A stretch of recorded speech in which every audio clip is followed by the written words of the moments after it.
Guys, guess what? It's Fusion Bolt here, your favorite Fusion Bolt. Raw. Today I have a very special guest with me today. He is a contributor to the channel, along with our friend Pro Sniper, who cannot be with us today, and our friend the Dark Knight. So, without further ado, let me introduce you to SAS Shadow, aka Jason, as he's referred to on my other videos. Hello, I am Shadow. Alright, so I'm on the Five Nights at Freddy's wiki. We're looking up theories for Five Nights at Freddy's 2. And let's kind of get into it. So Shadow, if you would, go sit on the couch. Okay. So, theory. Jeremy is the Bite of 87 victim.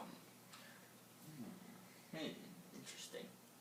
One of the popular theories is that Jeremy Fitzgerald is the victim of the much debated Bite of 87. On night 6, the phone guy says, we have one more event scheduled for tomorrow. A birthday. You'll be on day shift. Wear your uniform, stay close to the animatronics. Make sure they don't hurt anyone, okay? This leads people to believe that Jeremy did as he was told, having stayed close to the animatronics and wound up being attacked and bitten by one of them. Supporting this theory is the fact the animatronic characters had been acting strangely recently, have possibly been tampered with, but the characters have been acting very unusual, almost aggressive towards the staff.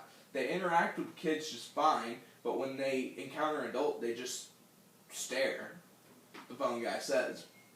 Which may imply that Jeremy, being so close to the animatronics, could have easily made him a target. So, I never really got into who I thought was the victim, or who did the Bite of 87 victim when I mentioned it in my last video. We will put a link in the description below. But yeah, I pretty much think that it's Mangle. An opposing idea. Mangle, I can definitely see, but Golden Freddy would also be quite likely. Because you never really see Golden Freddy as a primary character in the original game. That is true. And if you guys don't know about the Bite of 87, which I'm guessing most of you do, but for those of you who haven't played Five Nights at Freddy's, it's basically, in the first night, the night guard said, or the phone guy says, well, then there was the Bite of 87. It's amazing that the human body can live without a frontal lobe. Yeah. So, that didn't help me at all when I was playing my first night last night, so... How about you, Shadow? I know we bought you Five Nights at Freddy's and Five Nights at Freddy's 2 for your birthday. It scared the shit out of me.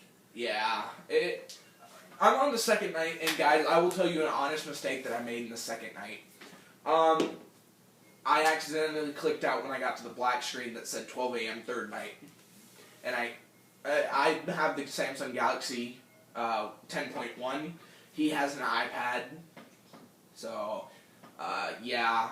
It both happened to us because we were, we did the same thing, so, Just don't make that mistake for yourself if you play this game. Yeah, that's a horrible decision. Alright, going into the second theory, Fred Smith is the phone guy. What do you think? We'll just get into this one quickly. Well, let's hear the evidence first. Another very popular theory that the night guard for Night 7, Fritz Smith, according to his termination slip, is actually the phone guy himself. Supporters of this theory point out that the phone guy offers to take Jeremy's shift at night, while Jeremy fills in for the newly available day shift. Jeremy works on Night 6, so Night 7 theoretically would be the very next night. On the other hand, the phone guy states on Night 6 that they have one more event scheduled before the restaurant is forced to close due to an incident, that he himself would take over the night shift when the place eventually opens again. that this implies that the phone guy did not begin working the night shift immediately, but rather would begin if and when the pizzeria reopened. It is possible that there is no guard necessary for a night at all. If the pizzeria closed up that very day, especially if the bite of 87 occurred at the birthday party, causing a premature shutdown of the establishment. Interesting. What's your view on it? I don't think it's true. I don't.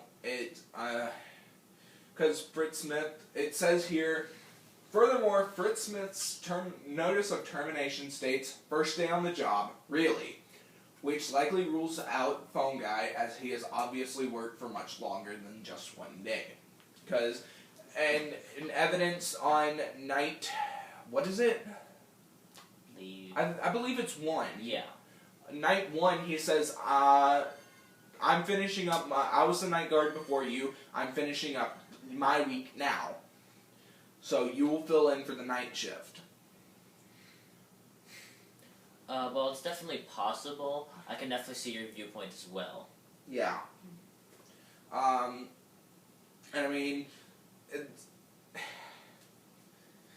it's not a hard concept, guys. Fritz Smith, not the phone guy. I'm sorry. But there is a mini game in Five Nights at Freddy's 2. Have you played it? It's a secret Easter egg mini game that you get by doing something. But basically, you've just received life and you're following the marionette, and you follow him for a certain distance before the phone guy will charge and kill you, and then you'll see in the bottom corner it's either you're too late or I think it's you're too late. Interesting. I don't believe I have played that mini game. I'll have to try to get that.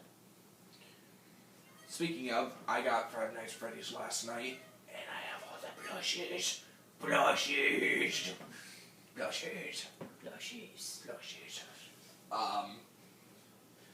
So, I mean, not a hard concept, guys. Let's go into the next one. The man in the main hall, and this is a rumor, and take note that these rumors are in fact fan-made, and they have not turned out to be true.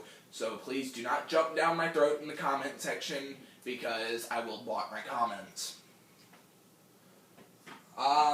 It's rumored via a YouTube video that the shadow of a man could be seen in the main hall. In the video, when the monitor is flipped to the main hall, you see a shadowy man standing in the middle of the hall wearing what seems to be a security badge. Upon seeing this, a mysterious shadow, the phone guy. Upon seeing this mysterious shadow, the phone guy's calls becomes garbled, and for a split second before returning to normal, as if the appearance of the man glitched the audio.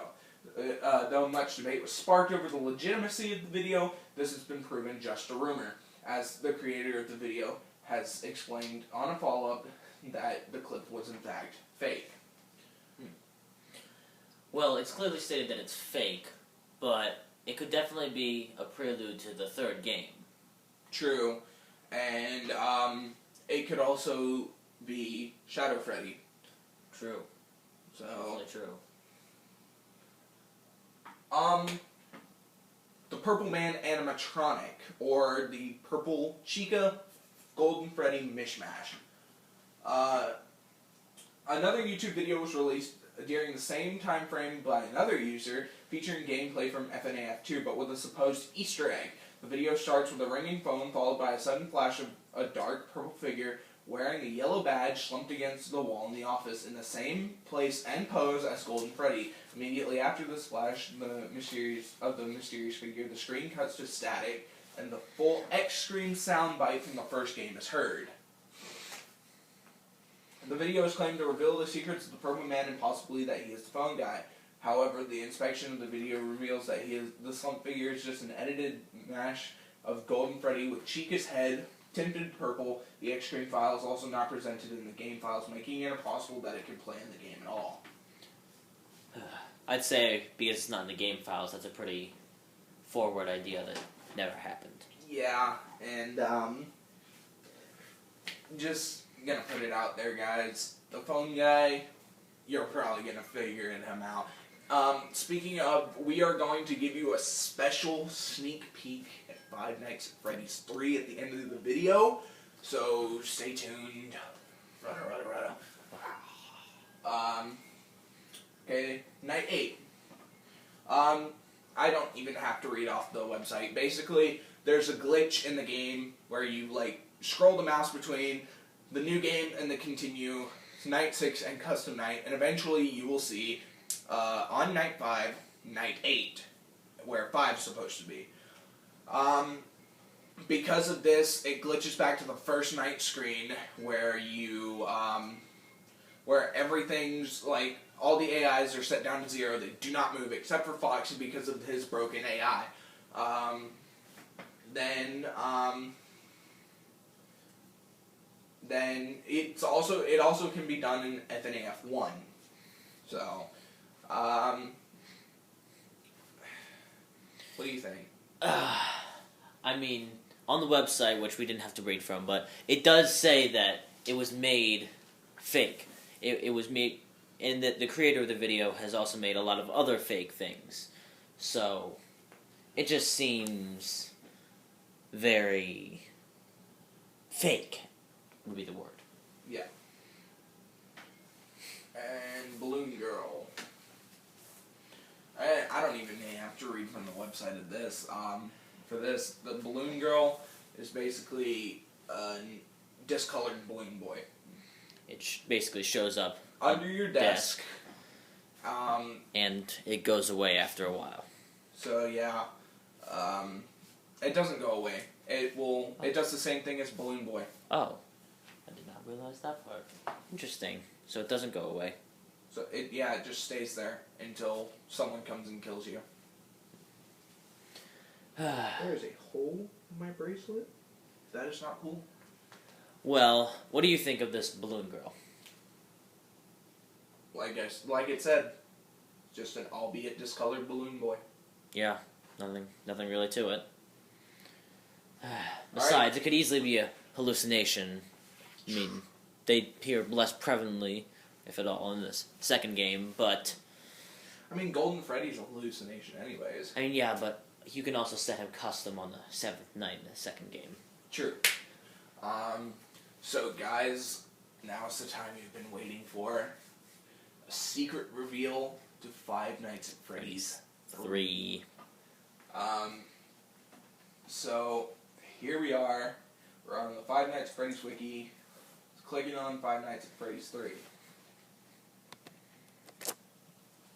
See this pic? Can they see the picture? Let's just get it up close. This was posted to Scott Cawthon's website. It says offline with a 3. And it has the little... No, that's just an info thing. And this was posted on December 6th, 2014.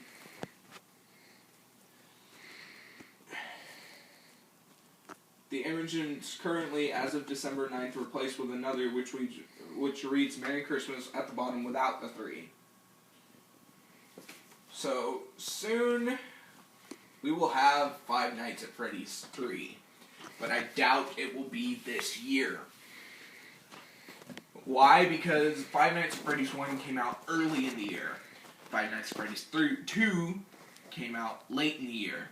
So we are not going to see Five Nights at Freddy's 3 until late in the, or early in the year 2015, which could be June or July. So, that's all the time that I have for today, guys. Leave a like and subscribe. Comment in the section below what you want me to do. And always remember, keep calm. Drumline's got this. And here's Shadow's first signature sign-off, man. This was all made possible because of element 115. That's all the time, guys. Peace! Peace!